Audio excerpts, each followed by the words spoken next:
أصحابه الهادي المهديين وعلى من تبعهم بالإحسان إلى يوم الدين. أما بعد فأعوذ بالله من الشيطان الرجيم. بسم الله الرحمن الرحيم. وسارعوا إلى مغفرة من ربكم وجنة عرضها السماوات والأرض أعدت للمتقين. صدق الله مولانا العظيم وبلغنا رسوله النبي الكريم الأمين. قال الله تبارك وتعالى في شأن حبيبه مخبرا وآمرا إن الله وملائكته يصلون على النبي يا أيها الذين آمنوا صلوا عليه وسلموا تسليما. اللهم صل على سيدنا ومولانا محمد وعلى آل سيدنا ومولانا محمد وبارک وسلم وصلی علیہ. معزز حاضرین کرام، آج کا دن اسے یوم عید الفطر کہا جاتا ہے. یہ دن مسلمانوں کے لیے اللہ تعالیٰ کی طرف سے بڑا انعام ہے. یہ دن اصل میں مسلمانوں کو اللہ تعالیٰ کی بارگاہ سے نوازنے کا دن ہے، انعامات عطا فرمانے کا دن ہے، اور بندوں کے لیے یہ اللہ کا شکریہ ادا کرنے کا دن ہے. چونکہ ماہ رمضان المبارک کے اندر مسلمانوں نے اللہ تعالیٰ کا ایک اہم فریضہ ادا کیا ہوتا ہے، جو سال میں صرف ایک مہینے کے لیے وہ فریضہ ہوتا ہے. اس میں دن کو روزے ہوتے ہیں رمضان المبارک کے، اور رات کو قیام یعنی نماز تراویح. یہ ایکسٹرا عبادت ہوتی ہے پورے سال کے اندر. اس مہینے کی خاص یہ عبادت ہوتی ہے.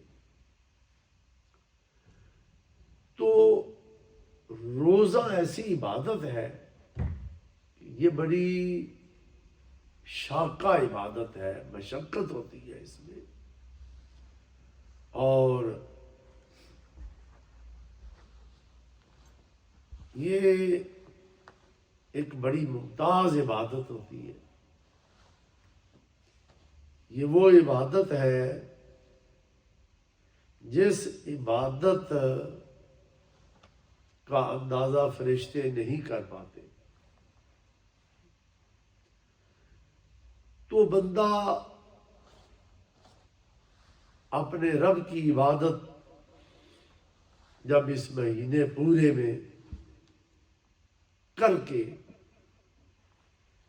پھر اس عید کے دن کے لیے نکلتا ہے، تو یہ تو اس کی بڑی خاص پوزیشن ہوتی ہے. ایک تو حدیث شریف میں آتا ہے کہ عید کے دن اللہ تعالیٰ نے فرشتے مقرر کر رکھے ہوتے ہیں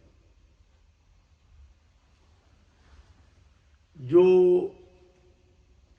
سٹریٹوں میں ہوتے ہیں، بڑی روڈوں پر ہوتے ہیں، چرواہوں پر کھڑے ہوتے ہیں، اور وہ آواز دیتے ہیں. اللہ تعالیٰ کی طرف سے وہ آواز دیتے ہیں. کیا آواز دیتے ہیں؟ کہتے ہیں کہ اے اللہ کے بندو، اب تم نکلو، اب نکلو اپنے رب کی بارگاہ کی طرف، تمہیں خاص اجر عطا کیا جائے گا. وہ اجر لینے کے لیے اب تم نکلو. تو فرشتے آواز دیتے ہیں. حدیث شریف میں آتا ہے انسانوں اور جنوں کے علاوہ ہر چیز اس آواز کو سنتی ہے اور بندوں پر اس آواز کا اثر ہوتا ہے، ان کے قلوب پر، ان کے دلوں پر اثر ہوتا ہے اور دلوں کے اندر اور نرمی پیدا ہوتی ہے. تو جب بندے عید کے لیے نکلتے ہیں تو حدیث شریف میں آتا ہے اذا کان یوم عیدہم یعنی یوم فطرہم، یعنی جب عید الفطر کا دن ہوتا ہے یہ خاص معاملہ اس دن اللہ تعالیٰ فرماتا ہے کہ باہا بہم ملائکتہ، اللہ اپنے فرشتوں کے ساتھ فخر فرماتا ہے. فخر اس چیز کا فرماتا ہے کہ فرشتوں دیکھا ہے میرے بندوں نے پورا مہینہ عبادت کی اور بڑی مشقت سے بڑی تکلیف اٹھائی ہے اس عبادت میں، دن کو بھوکے رہ کے، پیاسے رہ کے، پھر اپنا کام کاج بھی کرتے رہے، اپنے معاملات، اپنی فیملیز کے اخراجات، ان کی ضروریات، یہ سارے کام بھی کرتے رہے. ساتھ ساتھ انہوں نے روزہ بھی رکھا، بھوکے پیاسے بھی رہے. فخر فرماتا ہے اللہ فرشتوں کے اندر کہ دیکھا ہے میرے بندوں کو، پیاسے بھی رہے، بھوکے بھی رہے، باقی سارے فرائض بھی ادا کرتے رہے، نمازیں بھی اپنے ٹائم پر پڑھتے رہے، جو معمول کے فرائض تھے وہ بھی ادا کرتے رہے، لیکن ایکسٹرا انہوں نے کتنی مشقت اٹھائی ہے. اور پھر رات کو سیدھے سوئے نہیں رہے، رات کو انہوں نے نماز تراویح بھی پڑھی، ایکسٹرا ٹائم دیا رات کو بھی، اور جاگے ہیں، اور اس کے اندر انہوں نے کتنی تکلیف سے عبادت کی ہے. دیکھیں نماز تراویح کے اندر اکثر و بیشتر لوگ قرآن مجید سنتے ہیں، تو قرآن مجید سننے میں کتنا ٹائم لگ جاتا ہے. اس تراویح میں 1.25 سے 1.5 گھنٹہ تو معمولی چیز ہے. یہ ایکسٹرا ٹائم دینا اللہ کی عبادت کے لیے، اور دن کو مصروف بھی رہنا اور روزے سے بھی آنا، یہ چیزیں قابل فخر ہیں. اور اللہ فرشتوں پر فخر فرماتا ہے کہ اتنی مشقت انہوں نے دیکھو اٹھائی اور میری رضا اس کے اندر ملحوظ خاطر، میری رضا کے لیے، مجھے خوش کرنے کے لیے. دن کو کیوں روزہ رکھا انہوں نے؟ صرف مجھے خوش کرنے کے لیے. اور رات کو انہوں نے لمبی عبادت کی، کس لیے؟ میری رضا کے لیے. اب فرشتوں پر فخر ہوتا ہے کہ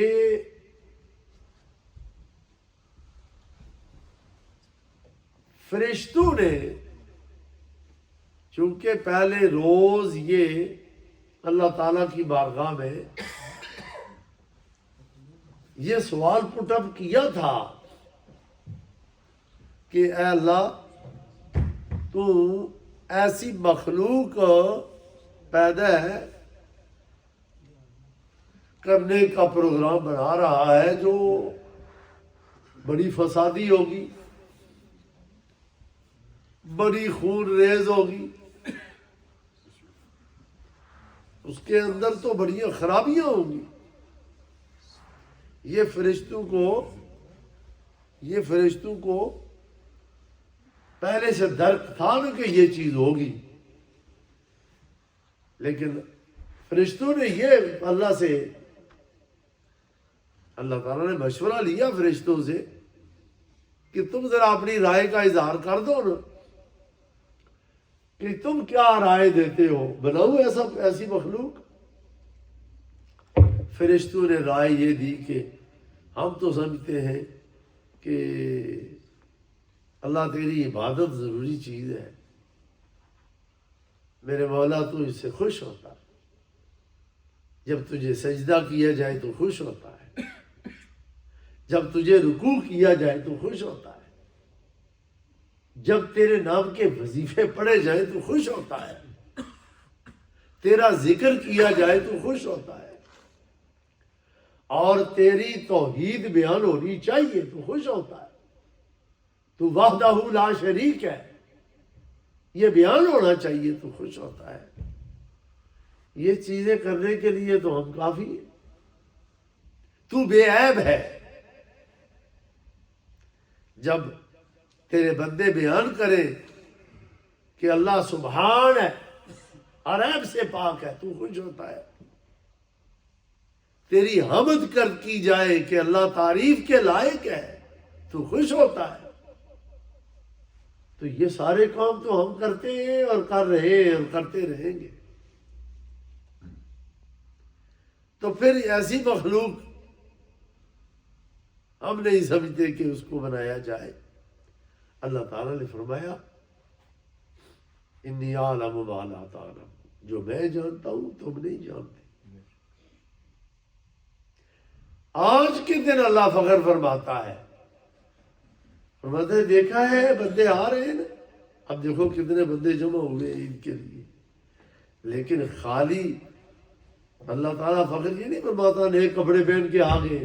دیکھا ہے انہوں نے بات بھی لیا ہے، بڑے صاف ستھرے ہوئے، خوشبو بھی لگائی ہے، سینٹ عطر لگایا ہے، اور نئے کپڑے پہنے ہیں، اور بڑے کھانے شانے بھی پکائے بن گئے. تو اب اس پر فخر ہے؟ نہیں. کھانے جو ہے یہ کیا کوئی کام ہے؟ یہ تو جانور بھی کھاتا پیتا ہے. لیکن اللہ فخر اس پر فرماتا ہے کہ جو ایک مہینہ ان پر بڑی عبادت شاقہ تھی، بڑی مشکل، اس عبادت کا جائزہ لیں آپ کہ میرے بندے وہ پورا مہینہ 29-30 دن جو ہوتے ہیں، پورا مہینہ انہوں نے کس طرح عبادت کی ہے.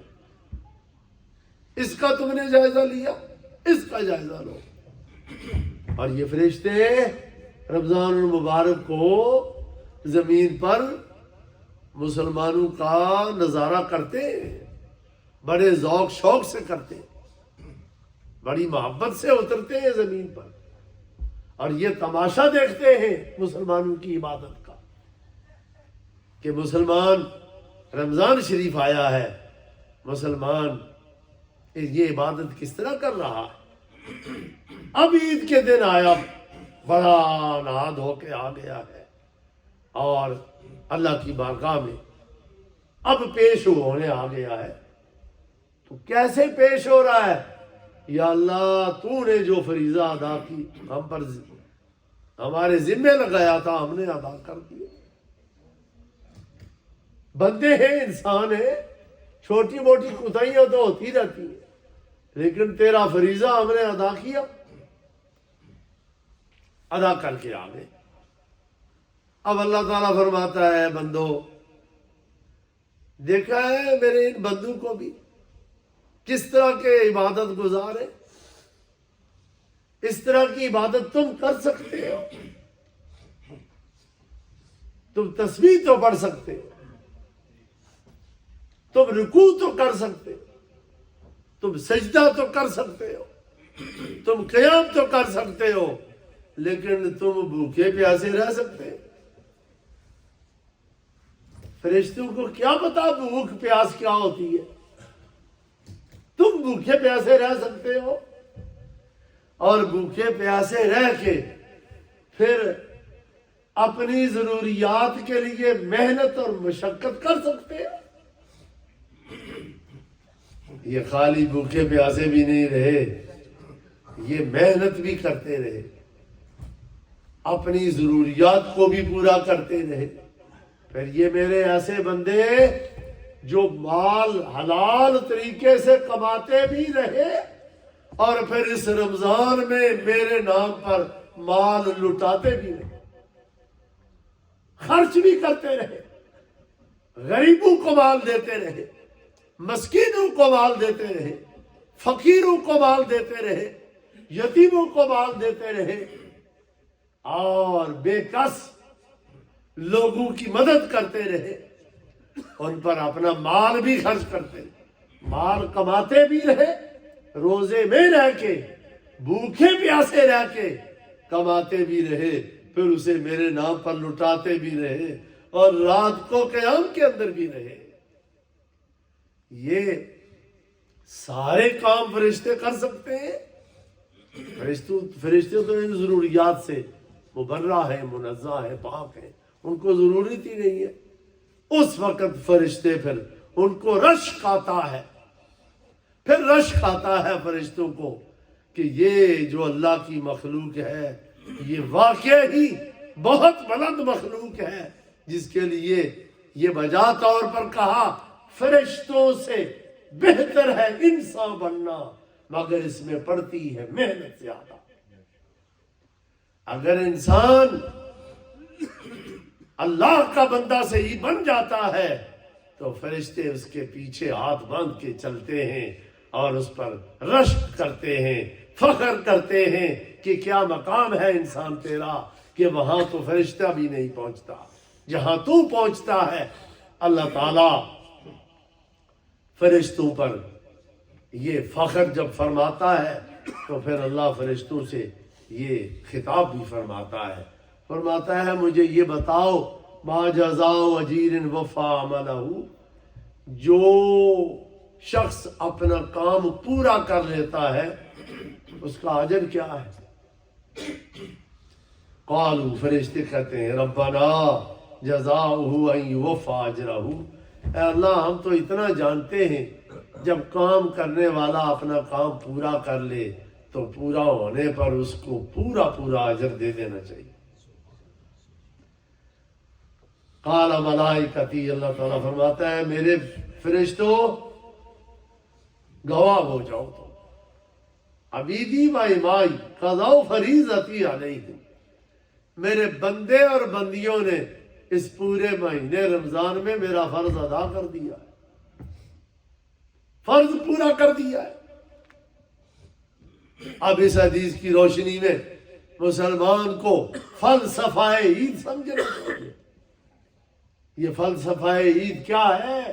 یہ رمضان المبارک کے اندر کی جانے والی عبادت کا اللہ آج کے دن اس کو مکمل اجر عطا فرماتا ہے۔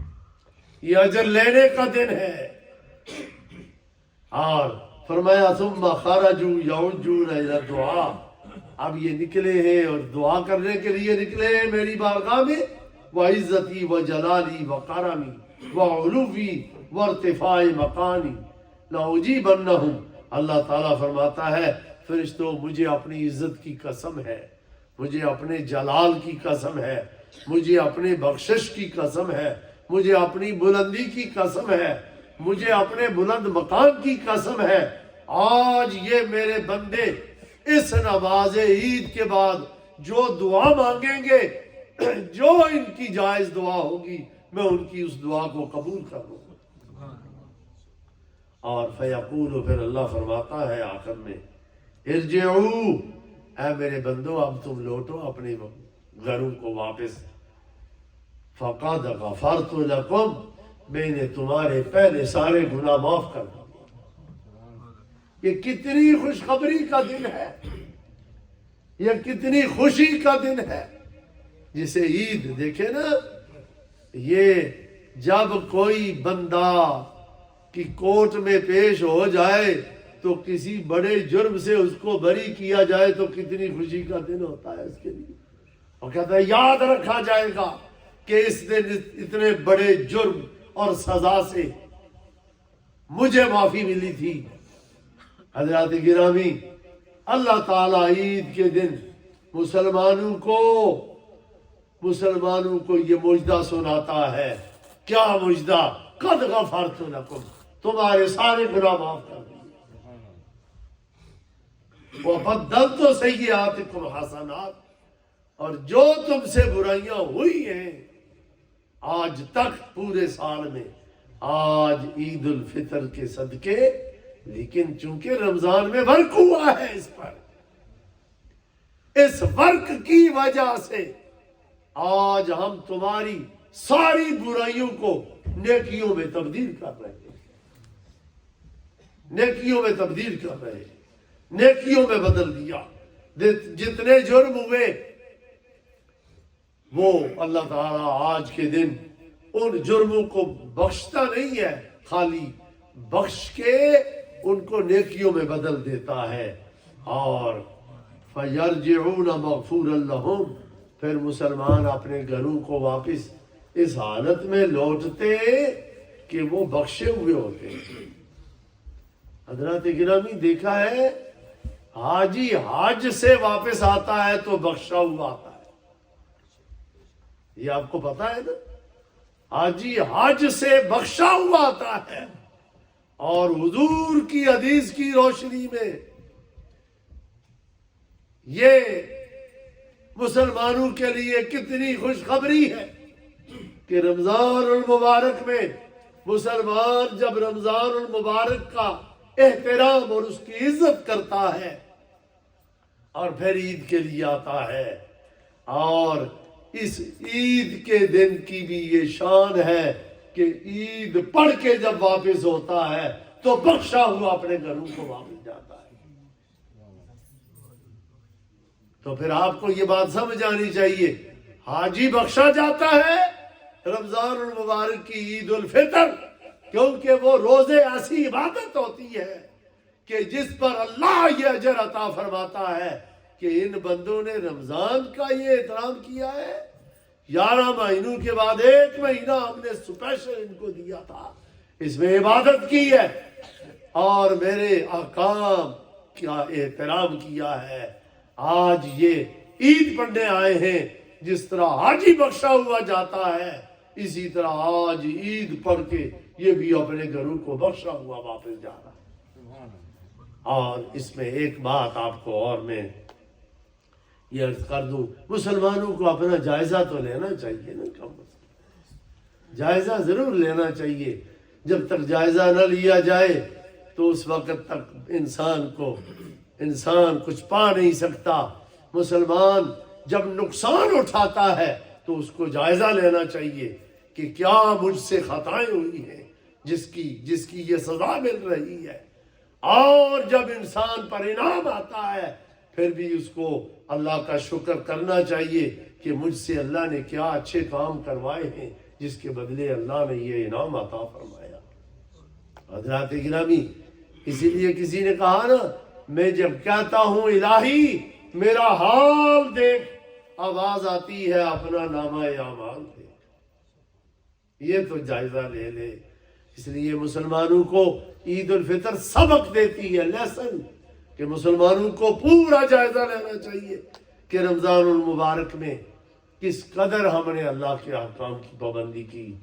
غلطی ایکسیڈنٹلی چیزیں ہوتی رہتی ہیں، انسان ہے، ہو جاتی ہیں، لیکن کیا کہیں جان بوجھ کے تو ہم نے رمضان کی توہین نہیں کی، اس کی بے ادبی تو نہیں کی. رمضان کے ادب کا بڑا ہی اللہ نے اجر رکھا ہے. ایک بات سنیں کہ ایک مجوسی کے بارے میں بڑی بات آتی ہے کہ وہ آتش پرست تھا، اور روایات میں آتا ہے کہ رمضان المبارک میں اس کا بیٹا کھلے عام کھا رہا تھا. وہ خود کافر تھا، نان مسلم، آتش پرست، لیکن بیٹا رمضان المبارک میں کھلے عام کھا رہا ہے، اس نے تھپڑ رسید کیا اپنے بیٹے کو، اس نے کہا کہ یہ تو کیا کر رہا ہے، رمضان میں کھلے عام کھا رہا ہے۔ اس نے آگے سے کہا کہ یہ رمضان تو مسلمانوں کا ہے۔ اس نے کہا اگرچہ یہ مسلمانوں کا مہینہ ہے لیکن اس کا یہ ادب ضروری ہے، اگر کھانا ہے تو اپنے گھر میں داخل ہو کے کھا، یہ کھلے عام کھا کے تو اس مسلمانوں کے مہینے کی توہین کر رہا ہے۔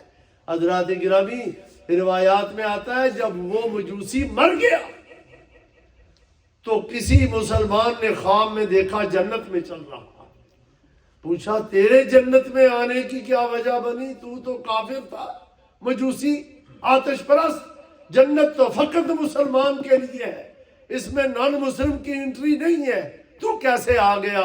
اس نے کہا مجھے پتا ہے، میں جانتا ہوں مسلمان کے سوا جنت میں نہیں جا سکتا، لیکن رمضان المبارک میں نے اپنے بیٹے کو رمضان کا ادب کرنے کے لیے تھپڑ مارا تھا، اللہ کو اتنا پسند آیا کہ مرتے وقت اللہ نے مجھے کلمہ نصیب فرما دیا، دولت ایمان عطا فرمائی، اس ایمان کی برکت سے اللہ نے سارے گناہ بھی معاف فرما دیے اور مجھے جنت عطا فرما دی۔ رمضان کا ادب و احترام یہ ہے۔ حضرات گرامی، اس کے ساتھ صدقہ فطر کا مسئلہ سنیں اور ختم کر رہے ہیں۔ صدقہ فطر جو دیا جاتا ہے رمضان المبارک میں، تو اس کا فلسفہ بھی سمجھنا چاہیے مسلمانوں کو۔ ایک تو یہ غریبوں کے لیے ہوتا ہے، امیروں کے لیے نہیں، غریبوں نے تو لینا ہوتا ہے اور امیروں نے دینا ہوتا ہے، یہ غریبوں کے لیے بنایا گیا۔ یہ صدقہ فطر جانوروں کو تھوڑا دیا جاتا ہے کہ جانوروں کو چارہ ڈال دیا جائے، یہ بھوکے جانور ہیں ان کو فطرانے سے چارہ لے دیا جائے، نہیں، یہ مسلمانوں کے لیے ہوتا ہے اور غریب مسلمانوں کے لیے ہوتا ہے، جن کے پاس اتنی ہمت نہیں ہوتی کہ وہ بھی عید کر سکیں اچھے طریقے سے، یا فقیر ہوتے ہیں، مسکین ہوتے ہیں۔ اللہ نے مسلمانوں کے اندر امیر لوگوں پر یہ فطرانہ رکھا ہے، واجب ہے، ضروری ہے، یہ بچے سے لے کر بوڑھے تک ہر شخص، گھر کے ہر شخص پر فطرانہ واجب ہوتا ہے، اس کا ادا کرنا ہوتا ہے۔ اور حدیث شریف میں آتا ہے کہ رمضان کے روزے امیروں کے، غریبوں کے نہیں، امیروں کے، یہ زمین آسمان کے درمیان لٹکا دیے جاتے، جب تک صدقہ فطر ادا نہیں ہوتا اس وقت تک یہ روزے اللہ کی بارگاہ میں قبولیت کا درجہ نہیں پاتے۔ ایک دوسرا، جو مسلمان سے کوتاہیاں ہو جاتی ہیں روزے کی حالت میں، بد کلامی ہو گئی جی، کسی کے ساتھ کوئی غلط کام، مثلا فساد ہو گیا، لڑائی ہو گئی اور کئی چیزیں صادر ہو جاتی ہیں، آنکھ سے گناہ ہو گیا، کان سے گناہ ہو گیا، یہ جتنے جرم ہو جاتے ہیں صدقہ فطر سے اللہ تعالیٰ ان کو معاف فرما دیتا ہے۔ اور امیروں کے روزے صدقہ فطر ادا کرنے سے قبول ہوتے ہیں اور غریبوں کے روزے بغیر صدقہ فطر کے اللہ قبول فرما، اور ان کو صدقہ فطر لینے پر اللہ اجر عطا فرما دیتا ہے۔ اس لیے صدقہ فطر ادا کرنا ضروری ہوتا ہے۔ اور یہ 5 پاؤنڈ ہیں ہر بندے کے، بچے سے لے کر بڑے تک۔ ہمارے ساتھی بھائی ہوتے ہیں بیٹھے ہوئے، صدقہ فطر آپ جمع کروا سکتے ہیں، ہم صحیح مصرف پر اس کو خرچ کرتے ہیں۔ اللہ تعالیٰ ہم سب کو عمل کی توفیق عطا فرمائے، اور دعا کرنی ہے پوری امت مسلمہ پر اللہ فضل فرمائے اور مسلمانوں کا اللہ تعالیٰ حال بہتر فرمائے اور اس کے وقار کو بلند فرمائے۔ وما علینا الا البلاغ المبین۔ اب عید